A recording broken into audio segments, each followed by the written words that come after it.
Hello বন্ধুরা, আজকের এই ভিডিওতে আমি আলোচনা করতে চলেছি দশম শ্রেণীর ইতিহাসের দ্বিতীয় অধ্যায় সংস্কার, বৈশিষ্ট্য ও পর্যালোচনা। এখান থেকে 1 মার্কের প্রশ্ন ও উত্তর, অর্থাৎ অতি সংক্ষিপ্ত প্রশ্ন উত্তর। এর আগের ভিডিওতে আমি প্রথম চ্যাপ্টার থেকে 4 মার্ক, 2 মার্ক এবং 1 মার্কের প্রশ্ন নিয়ে আলোচনা করেছি। তোমরা অবশ্যই ভিডিওগুলি দেখে নিও, আমি ডেসক্রিপশন বক্সে এর লিঙ্ক দিয়ে দিয়েছি। ঠিক আছে, তাহলে চলো প্রথম প্রশ্ন শুরু করি। 1 নম্বর কোশ্চেন দেখো, বাংলা ভাষায় প্রকাশিত প্রথম মাসিক সাময়িক পত্রের নাম কি? উত্তর দিগদর্শন। 2 নম্বর প্রশ্ন, 19 শতকে বাংলা ভাষায় প্রকাশিত প্রথম সাপ্তাহিক পত্রিকা কি ছিল? সমাচার দর্পণ। 3 নম্বর প্রশ্ন দেখো, প্রথম দৈনিক বাংলা সংবাদপত্র কোনটি? সংবাদ প্রভাকর। 4 নম্বর প্রশ্ন, সংবাদ কৌমুদী এর সম্পাদনা কে শুরু করেন? রাজা রামমোহন রায়। 5 নম্বর প্রশ্ন, বামাবোধিনী সভা কবে স্থাপিত হয়? 1863 খ্রিস্টাব্দে। 6 নম্বর প্রশ্ন, বামাবোধিনী পত্রিকার উদ্দেশ্য কী ছিল?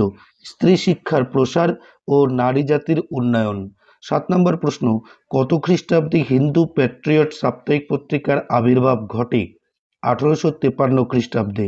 8 নম্বর প্রশ্ন দেখো, হিন্দু প্যাট্রিয়ট পত্রিকাটি প্রথমে কোন ভাষায় প্রকাশিত হতো? ইংরেজি ভাষায়। 9 নম্বর প্রশ্ন দেখো এবার, ইংরেজি হিন্দু প্যাট্রিয়ট পত্রিকার সম্পাদক কে ছিলেন? হরিশ্চন্দ্র মুখোপাধ্যায়। 10 নম্বর প্রশ্ন, হিন্দু প্যাট্রিয়ট পত্রিকা কাদের বিরুদ্ধে জনমত গড়ে তোলা হয়? নীলকরদের বিরুদ্ধে। 11 নম্বর প্রশ্ন দেখো, হুতম প্যাঁচার নকশা গ্রন্থটি কে লিখেছেন? হুতম প্যাঁচার নকশা গ্রন্থটি লিখেছেন কালীপ্রসন্ন সিংহ। 12 নম্বর প্রশ্ন, বিদ্যুৎ সাহিনী সভা কে প্রতিষ্ঠা করেন? কালীপ্রসন্ন সিংহ এই বিদ্যুৎ সাহিনী সভা প্রতিষ্ঠা করেন। 13 নম্বর প্রশ্ন, নীলদর্পণ নাটকের রচয়িতা কে? দীনবন্ধু মিত্র। 14 নম্বর প্রশ্ন, নীলদর্পণ নাটকটি ইংরেজিতে কে অনুবাদ করেন? মাইকেল মধুসূদন দত্ত। 15 নম্বর প্রশ্ন, রেভারেন্ড জেমস লং কোন অপরাধী সাব্যস্ত হয়েছিলেন? নীলদর্পণ নাটকের ইংরেজি অনুবাদ প্রচারের অপরাধে। 16 নম্বর প্রশ্ন, গ্রামবার্তা প্রকাশিকার সম্পাদক কে ছিলেন? হরিনাথ মজুমদার, যাকে কাঙাল হরিনাথ নামেও আমরা চিনি। 17 নম্বর প্রশ্ন, গ্রামবার্তা প্রকাশিকা কবে থেকে প্রকাশিত হয়? 1863 খ্রিস্টাব্দ থেকে প্রকাশিত হয়। 18 নম্বর প্রশ্ন, প্রাচ্যবাদী কাদের বলা হয়? লর্ড বেন্টিংকের আমলেই জনশিক্ষা কমিটির যে সকল সদস্য মনে করতেন যে সরকারি টাকা প্রচলিত দেশীয় ভাষা শিক্ষার খাতে ব্যয় করা উচিত, তাদের প্রাচ্যবাদী বলা হয়। 19 নম্বর প্রশ্ন, পাশ্চাত্যবাদী কাদের বলা হয়? লর্ড বেন্টিংকের আমলেই জনশিক্ষা কমিটির যে সকল সদস্য মনে করতেন যে সরকারি টাকা পাশ্চাত্য শিক্ষা খাতে ব্যয় করা উচিত, তাদের পাশ্চাত্যবাদী বলা হয়। 20 নম্বর প্রশ্ন, প্রথম শিক্ষা কমিশনের নাম কি? Hunter commission. 21 নম্বর প্রশ্ন, কে কলকাতা মাদ্রাসা প্রতিষ্ঠা করেন? Warren Hastings. 22 নম্বর প্রশ্ন দেখো, কলকাতা মাদ্রাসা কত খ্রিস্টাব্দে প্রতিষ্ঠিত হয়? 1781 খ্রিস্টাব্দে। 23 নম্বর প্রশ্ন, এশিয়াটিক সোসাইটি কোন বছর প্রতিষ্ঠিত হয়? 1784 খ্রিস্টাব্দে। 24 নম্বর প্রশ্ন দেখো, এশিয়াটিক সোসাইটি কে প্রতিষ্ঠা করেন? Sir William Jones. পরের প্রশ্ন, ফোর্ট উইলিয়াম কলেজ কে প্রতিষ্ঠা করেন? Lord Wellesley. 26 নম্বর প্রশ্ন দেখো, ফোর্ট উইলিয়াম কলেজ কত খ্রিস্টাব্দে প্রতিষ্ঠিত হয়? 1800 খ্রিস্টাব্দে। 27 নম্বর প্রশ্ন, প্রথম কোন আইনে ভারতীয় শিক্ষা খাতে 1 লক্ষ টাকা ব্যয় করার কথা বলা হয়? 1813 খ্রিস্টাব্দের সনদ আইনে। 28 নম্বর প্রশ্ন, general committee of public instruction অর্থাৎ জনশিক্ষা কমিটি কত খ্রিস্টাব্দে গঠিত হয়েছিল? 1823 খ্রিস্টাব্দে। পরের প্রশ্ন, কোন গভর্নর জেনারেলের আমলে general committee of public instruction গঠিত হয়েছিল? লর্ড আমহার্স্টের আমলে। 30 নম্বর প্রশ্ন, থমাস ব্যাবিংটন মেকলে কে ছিলেন? জেনারেল কমিটি অফ পাবলিক ইনস্ট্রাকশনের সভাপতি এবং লর্ড উইলিয়াম বেন্টিংকের আইন ও শিক্ষা বিষয়ক পরামর্শদাতা ছিলেন এই থমাস ব্যাবিংটন। 31 নম্বর প্রশ্ন, কত খ্রিস্টাব্দে মেকলে মিনিট পেশ করা হয়? 1835 খ্রিস্টাব্দে। 32 নম্বর প্রশ্ন, কিসের দ্বারা প্রাচ্যবাদী ও পাশ্চাত্যবাদীদের মধ্যেকার দ্বন্দ্বের অবসান ঘটে? মেকলে মিনিটের দ্বারা। 33 নম্বর প্রশ্ন, কোন গভর্নর জেনারেল ইংরেজি শিক্ষাকে অর্থাৎ পাশ্চাত্য শিক্ষাকে সরকারি শিক্ষানীতি বলে ঘোষণা করেন? Lord William Bentinck. শ্রীরামপুর ত্রয়ী কাদের বলা হয়? উইলিয়াম কেরি, মার্সম্যান এবং উইলিয়াম ওয়ার্ডকে শ্রীরামপুর ত্রয়ী বলা হয়। 35 নম্বর প্রশ্ন দেখো, শ্রীরামপুর ব্যাপটিস্ট মিশন কারা প্রতিষ্ঠা করেন? উইলিয়াম কেরি, মার্সম্যান এবং William Ward Serampore Baptist mission প্রতিষ্ঠা করেন। 36 নম্বর প্রশ্ন, শ্রীরামপুর ব্যাপটিস্ট মিশন কত খ্রিস্টাব্দে প্রতিষ্ঠিত হয়? 1800 খ্রিস্টাব্দে।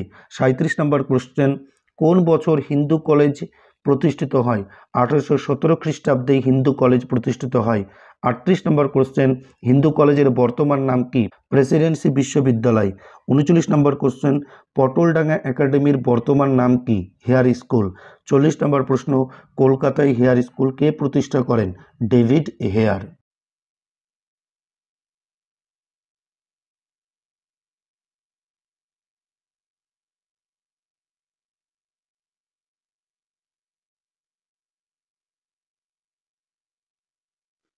উনিশশো ঊনপঞ্চাশ খ্রিস্টাব্দের 7ই May John Elliot Drinkwater Bethune Hindu Balika Vidyalaya স্থাপিত করেন। 44 নম্বর কোশ্চেন, কে কত খ্রিস্টাব্দে অ্যাংলো হিন্দু স্কুল প্রতিষ্ঠিত করেন? রাজা রামমোহন রায় 1822 খ্রিস্টাব্দে। 35 নম্বর প্রশ্ন, ক্যালকাটা মেডিকেল কলেজ কবে প্রতিষ্ঠিত হয়? 1835 খ্রিস্টাব্দে। 46 নম্বর কোশ্চেন, কলকাতা মেডিকেল কলেজে প্রথম কবে শব ব্যবচ্ছেদ করা হয়? 1836 খ্রিস্টাব্দে। 47 নম্বর প্রশ্ন, মধুসূদন গুপ্ত কেন বিখ্যাত? 1836 খ্রিস্টাব্দের 10ই জানুয়ারি ভারতে প্রথম শব ব্যবচ্ছেদ করে চিরাচরিত কুসংস্কারকে ভাঙতে অসীম সাহসের পরিচয় দেন তিনি।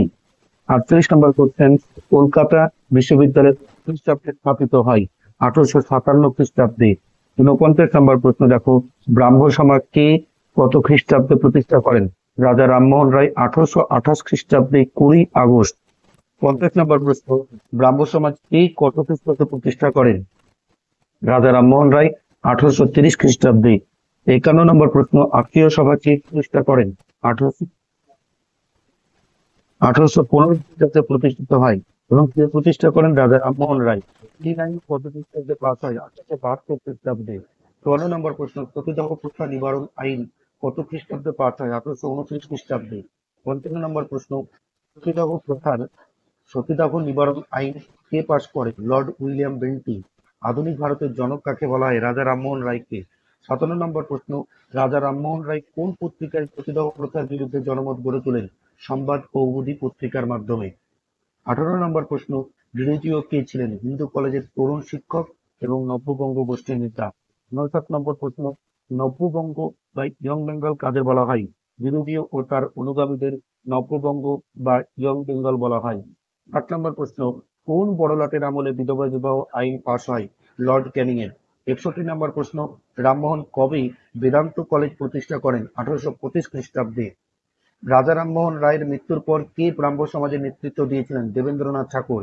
পরের প্রশ্ন, দেবেন্দ্রনাথ ঠাকুর কাকে ব্রহ্মানন্দ উপাধি দেন? কেশবচন্দ্র সেনকে। 64 নম্বর, আদি ব্রাহ্ম সমাজ ও ভারতবর্ষীয় ব্রাহ্ম সমাজ কবে বিভক্ত হয়? 1866 খ্রিস্টাব্দে। 65 নম্বর প্রশ্ন, আদি ব্রাহ্ম সমাজের নেতা কে ছিলেন? দেবেন্দ্রনাথ ঠাকুর। 66 নম্বর কোশ্চেন, কোন বছর সাধারণ ব্রাহ্ম সমাজ প্রতিষ্ঠিত হয়? 1878 খ্রিস্টাব্দে। 67 নম্বর, নববিদ্যান ব্রাহ্ম সমাজ কবে প্রতিষ্ঠিত হয়? 1880 খ্রিস্টাব্দে। 68 নম্বর কোশ্চেন, যত মত তত পথ এই মতের প্রবক্তা কে? রামকৃষ্ণ পরমহংসদেব। 69, রামকৃষ্ণ মিশন কে কত খ্রিস্টাব্দে প্রতিষ্ঠা করেন? স্বামী বিবেকানন্দ 1897 খ্রিস্টাব্দে প্রতিষ্ঠা করেন। 70 নম্বর প্রশ্ন, ভারতীয় জাতীয়তাবাদের জনক কাকে বলা হয়? স্বামী বিবেকানন্দকে। 71 নম্বর, স্বামী বিবেকানন্দের কয়েকটি গ্রন্থের নাম লেখো। বর্তমান ভারত, পরিব্রাজক ও প্রাচ্য ও পাশ্চাত্য ইত্যাদি। গোসাইজি নামে কে পরিচিত ছিলেন? বিজয়কৃষ্ণ গোস্বামী। বাংলায় কোন শতককে নবজাগরণের শতক বলা হয়? ঊনবিংশ শতককে। 74 নম্বর প্রশ্ন, বামাবোধিনী পত্রিকার সম্পাদক কে ছিলেন? উমেশচন্দ্র দত্ত। 75 নম্বর কোশ্চেন, গ্রাম বার্তা প্রকাশিত হতো কোথায় থেকে? ইন্ডিয়া থেকে।